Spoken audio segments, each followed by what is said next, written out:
everyone. Welcome to the Phillip Siddiq Show. We have with us writer-director Sean Baker. He's here to talk about his new film, The Florida Project, starring Willem DaFoe, Brooklyn Prince, Valeria, Cotto, Carl Bradfield. Thinking of the older gentleman? Yes. Okay. Yes. All right. we will continue. Bria, Vinaite, and Aiden Malik. It's Bria. Vinaite. It's hard. Even I don't do it perfectly right. It's a Lithuanian name. Yeah. Okay. And Sandy Kane. She will leave you guys breathless. I guarantee it. So, first of all, welcome to the show. Oh, thank you for having me. Okay, Sean, let's just 2 minutes. How did you get started in your filmmaking career? Oh, wow. Well, I always loved film. I wanted to go to NYU very early on. In high school, I knew I wanted to do that. Very influenced by Spike Lee, Jim Jarmusch. Went to NYU, but my focus changed a little bit there. I went in there.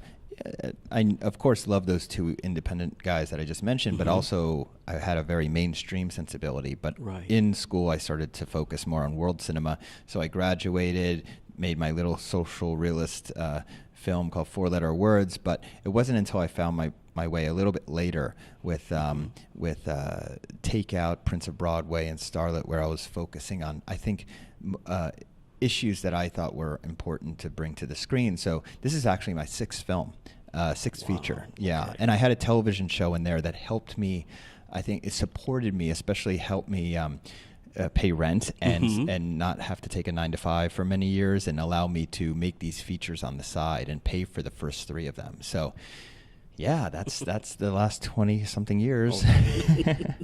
Let's talk about the film. You open up with Kool and the Gang Celebration. Yes. Well, it is that iconic song that's all about celebration. There's that little town right next to Kissimmee in Orlando called Celebration that has popped up since Disney's presence came into the town, but it's more to do with all of the sort of the contradictions that take place in that area and the juxtapositions and the fact that we start this off in a big celebratory way because that's sort of being with the kids, it's a film about a little 6-year-old and her gang of friends, and it's their summer adventures. So I wanted the audience to know that we're going into this to celebrate the summer with these kids. Now, eventually, there's going to be inevitable drama and issues that we're focusing on, but I wanted to set the audience up in a celebratory way because ultimately it's about seeing the world through the child's perspective. Right. Now, before we get too deep into that, the colors, they just pop off the screen. Right. Well, there's the Floridian palette that's given to me, and it was like a gift. There's that eye candy that exists there, not just the sky and the lush greens of that area, but there's also Route 192, which is the artery that leads to the parks, have a very vibrant feel because they were attracting the same tourists who were going to the parks. So they had candy-colored motels and attractions, etc. So that was there. And then my wonderful DP, Alexis, director of photography, Alexis Zabe, was able to capture this and just pop it up a hair, again, to put us in the place where perhaps the audience has the senses of a child again. You know how if you think back, your senses were more acute and everything was enhanced by a hair. Yeah. Now, Willem DaFoe. Yes. He gave one of the best performances. I followed him since Platoon. Oh, me too. Yeah. I think, wasn't To Live and Die in L.A. even before that? Yes, that's right. That was Live and Die in L.A. Yes. And Catherine Bigelow's first film, Loveless. Wow. That was his first. Wow. Yes. So how did you get him? Because he's in high demand. Right. Well, he was on he was going into Aquaman at the time. But he came across the table in the conventional casting manner. I mean, basically, we were looking at a bunch of gentlemen for this role of Bobby, and as soon as Willem's name came up, I was like, is he seriously considering this? Because it would be an honor to work with him.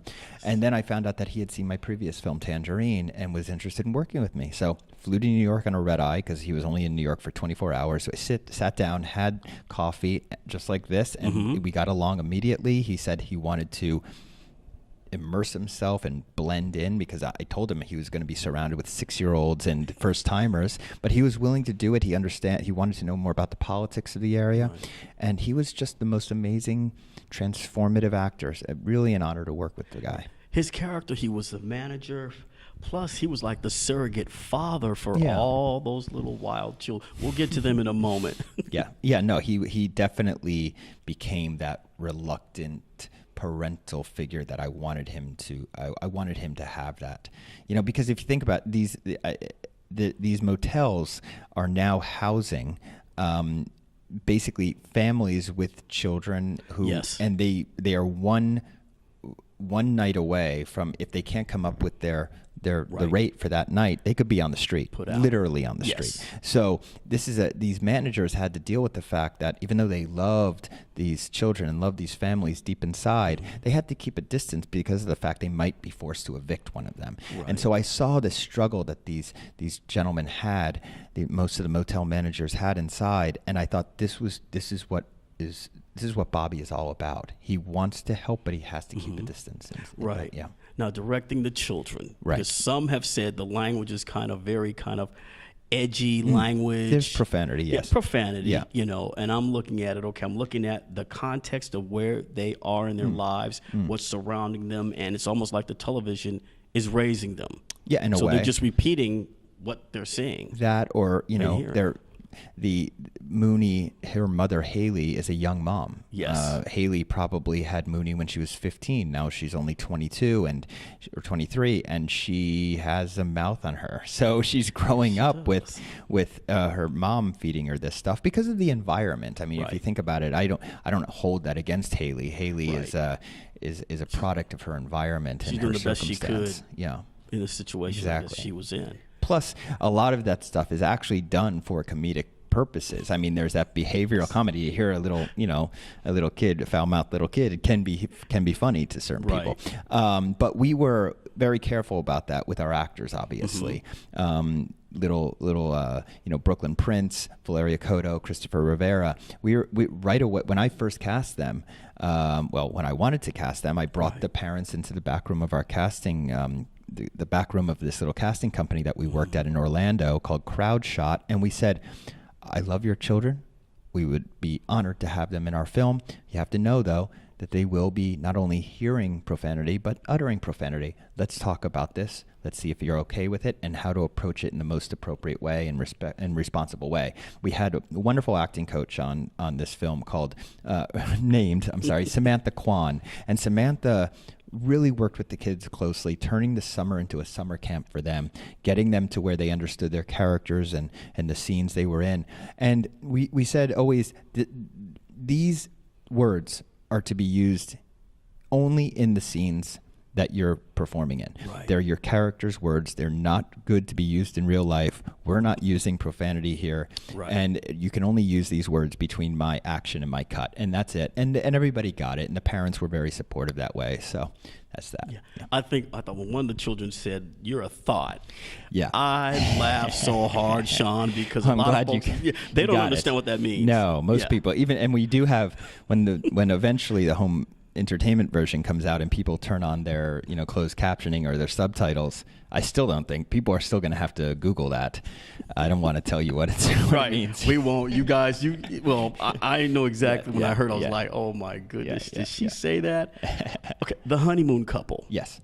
Who are they? Because that scene is hilarious. Oh, thank you. It's a honeymoon couple that unfortunately, accidentally chose to go to this place called the Magic Castle Inn and Suites, is where it's the budget motel that Mooney lives at. They're supposed to go to the VIP motel instead of the Magic Kingdom. So probably the husband had his assistant book this without thinking, and next thing you know, a honeymoon couple from Brazil, they're at this budget motel. They're saying, what's going on here? The dialogue. The lady says, what is this, a gypsy slum? What is this? And she's pissed off at him. Exactly. And I'm just cracking up. I'm saying, what a way to start your honeymoon, dude. Right. And so it comes semi early on in the film, but I think it gives context to the audience about exactly what's happening. It was our way of saying, this is a hidden world that most people don't know about. When the tourists, this is the tourist capital of the world. Most tourists come here just thinking, fun and a magical time. But there are people living in the shadows of this, and that's what we wanted to point out in that scene, especially.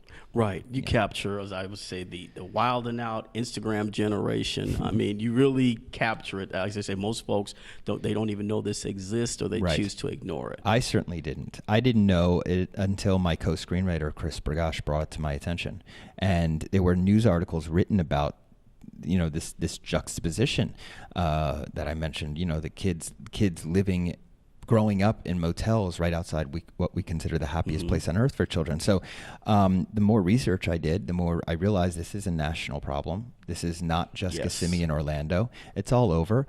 But the reason we did this is to show audiences, if it could happen here, it could happen anywhere, and it might be right under your nose. Right, exactly. With the advent of social media, I mean, I think Haley's taking a photo in a bathing suit, and then she's doing, "Come on, baby, you come in too." And it's like, and I've seen that in real life. We're like, why would you do that?